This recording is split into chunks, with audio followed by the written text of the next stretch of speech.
As you all know हामी मन्दिरमा entry गरेपछि चाहिँ हामीलाई चाहिँ एकदमै पोजिटिभ भाइब्स आउँछ र पोजिटिभ भाइब मात्र नभएर मलाई चाहिँ त्यहाँभित्र पसेपछि चाहिँ एकदमै शान्ति फिल भएर आउँछ।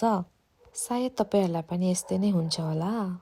सो हेलो एभ्रिवान, नमस्ते, जोजोलाक्पा, फेरि पनि स्वागत छ मेरो मिनी ब्लगमा। र आज चाहिँ मेरो फ्रेममा देख्न सक्नुहुनेछ म चाहिँ नाना आन्टी अङ्कल बहिनीसम्म चाहिँ मन्दिर जाँदैछ। अङ्कललाई हाई भन्नु भन्दैछु, सो अङ्कललाई हाई भन्नुहुँदैछ होइन। सो हामी चाहिँ चौरास्ताको ब्याक साइडबाट जाँदै थियौँ। अन्त म चाहिँ चौरास्ता नगएको धेरै टाइम भएछ, धेरै डिफ्रेन्ट देखेँ होइन। सो फाइनली हामी चाहिँ मन्दिर पुगिसक्यौँ होइन। अन्त नानाले चाहिँ तल नै प्रसाद किन्नुभयो, सो मैले चाहिँ माथि नै किनेँ होइन। म चाहिँ सधैँ माथि किन्छु नि त। अन्त यहाँनिर मङ्की पनि देख्न सक्नुहुनेछ।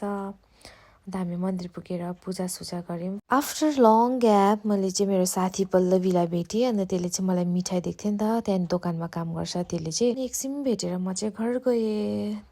सो आजको लागि यति नै। Thank you for watching, bye bye, love you.